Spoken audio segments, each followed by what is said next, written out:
केंद्रीय मंत्री नितिन गडकरी ने रिमोट का बटन दबाकर जोजिला टनल के काम की शुरुआत की, जिसके जरिए हर मौसम में लेह, द्रास, कारगिल और श्रीनगर में संपर्क आसान हो जाएगा।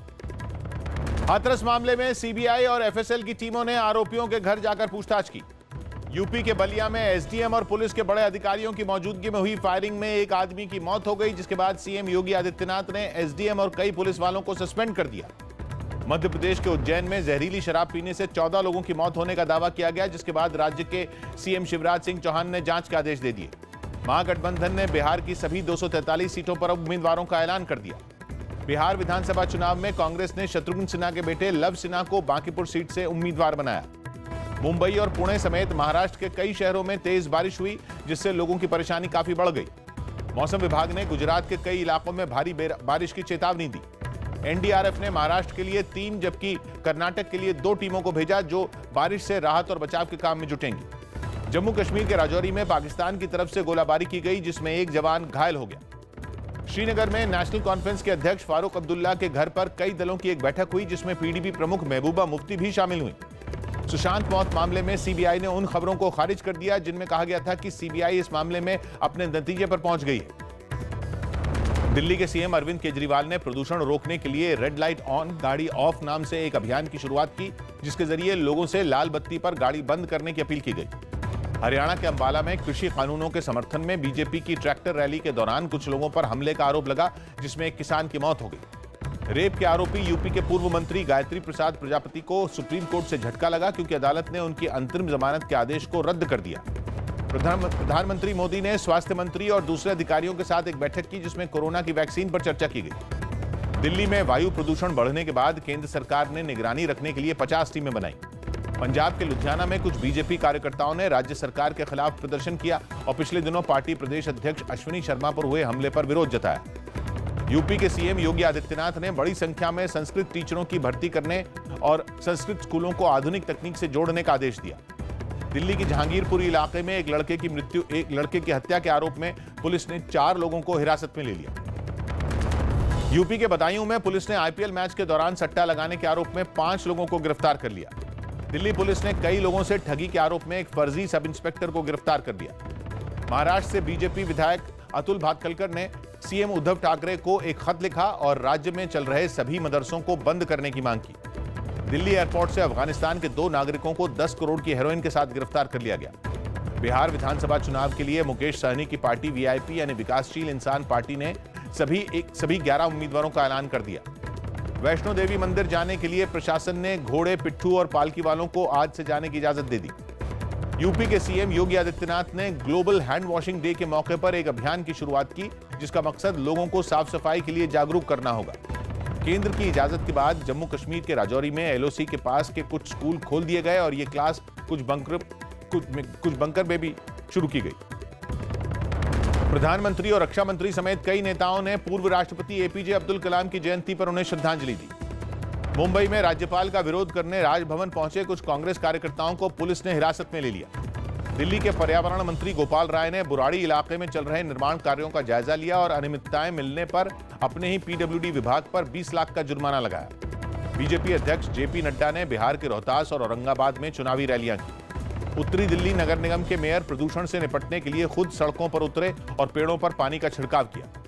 बिहार विधानसभा चुनाव के दौरान कांग्रेस ने एक वीडियो सोशल मीडिया पर जारी किया, जिसमें बेरोजगारी के मुद्दे पर नीतीश सरकार पर हमला किया गया। दिल्ली के पास ग्रेटर नोएडा से पुलिस ने एक आरोपी को गिरफ्तार कर उसके पास से चोरी के 70 लाख रुपए बरामद कर लिए।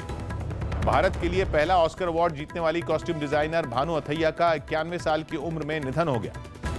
बीजेपी नेता अमरजीत मिश्र ने महाराष्ट्र के राज्यपाल को एक खत लिखा और नवरात्र में रामलीला करने की इजाजत देने की मांग की। दिल्ली के पास नोएडा से पुलिस ने ठगी के आरोप में 7 लोगों को गिरफ्तार कर लिया और उनके पास से 4 लाख की नकदी और 100 से ज्यादा एटीएम कार्ड भी बरामद किए। हिमाचल प्रदेश विधानसभा के स्पीकर विपिन सिंह परमार की कोरोना रिपोर्ट पॉजिटिव आई। जम्मू कश्मीर के उपराज्यपाल मनोज सिन्हा ने एक मोबाइल ऐप लॉन्च किया, जिसके जरिए वैष्णो देवी के लाइव दर्शन कर सकते हैं। दिल्ली में कुछ अकाली दल के कार्यकर्ताओं ने किसान कानूनों के विरोध में कृषि भवन के बाहर प्रदर्शन किया। जम्मू कश्मीर के मेढर सेक्टर से सुरक्षा बल ने ड्रग्स की एक बड़ी खेप बरामद कर ली। महाराष्ट्र के सांगली में बाढ़ में फंसे 10 परिवारों को सुरक्षित बचा लिया गया। मध्य प्रदेश के छतरपुर में कुछ लोगों पर कांग्रेस विधायक नीरज दीक्षित की गाड़ी पर हमले का आरोप लगा।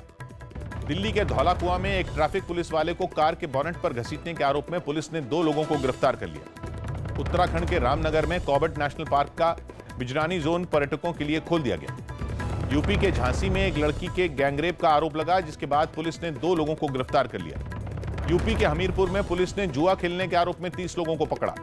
पश्चिम बंगाल की सीएम ममता बनर्जी ने नवरात्र पंडालों में लोगों से सैनिटाइजर का इस्तेमाल करने और मास्क पहनने की अपील की।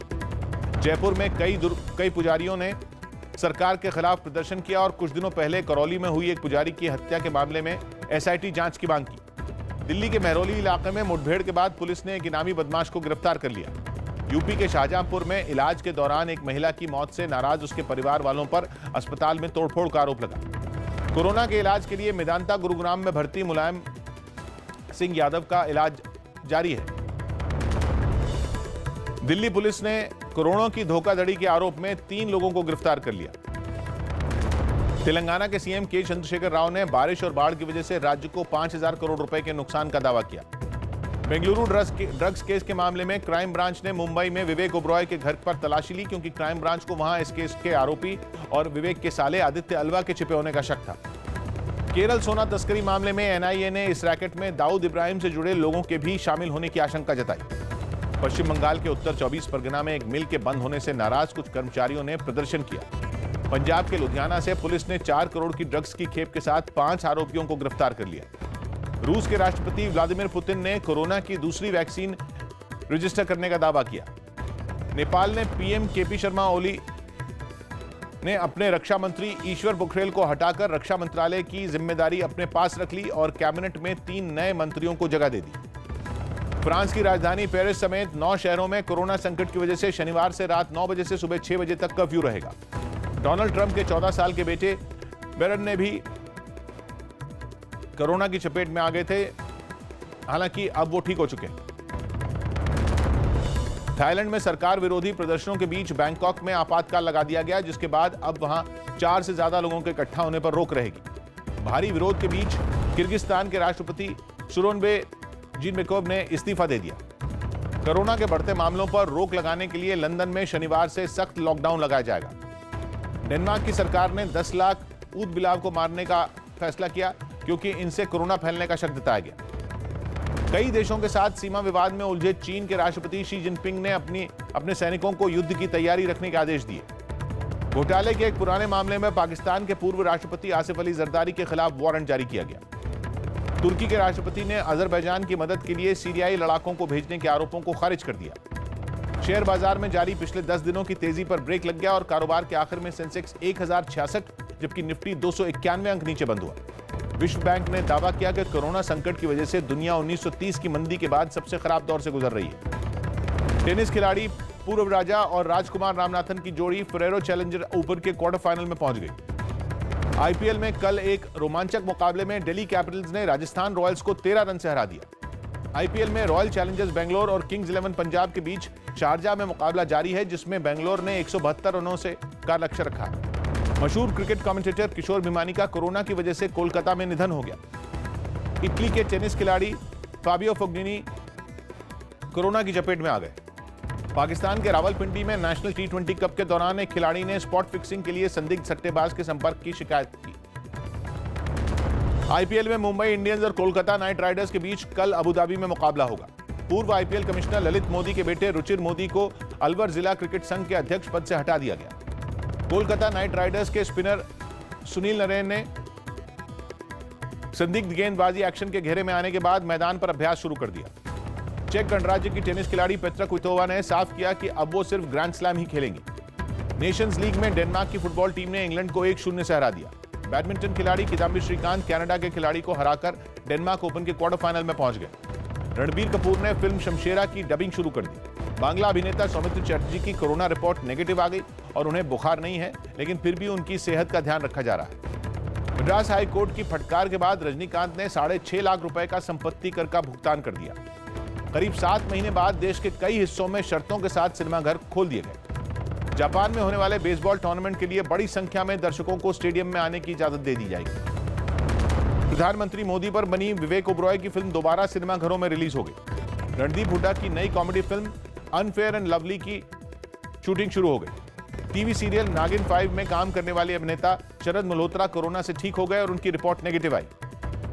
सपना चौधरी के पति वीर साहू समेत 65 लोगों के खिलाफ हरियाणा के महम में केस दर्ज किया गया क्योंकि उन पर धारा 144 और कोरोना नियमों का उल्लंघन करने का आरोप लगा। जल्द मां बनने वाली करीना कपूर ने फिल्म लाल सिंह चड्ढा की दिल्ली में शूटिंग पूरी कर ली। कैंसर के इलाज के बीच संजय दत्त ने मुंबई में फिल्म शमशेरा की डबिंग शुरू कर दी। आयुष्मान खुराना अगले हफ्ते से अभिषेक कपूर की फिल्म की शूटिंग शुरू कर देंगे, जिसमें उनके साथ वाणी कपूर भी होंगी। सलमान खान ने अस्पताल में भर्ती अभिनेता फराज खान के मेडिकल बिल चुकाकर उनकी मदद की।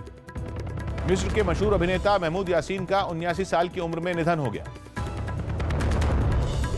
1982 में आई फिल्म अंगूर की रीमेक में रणवीर सिंह के साथ जैकलीन फर्नांडिस और पूजा हेगड़े होंगी। और WWE रेसलर जॉन सीना ने अपनी गर्लफ्रेंड से फ्लोरिडा में शादी कर ली।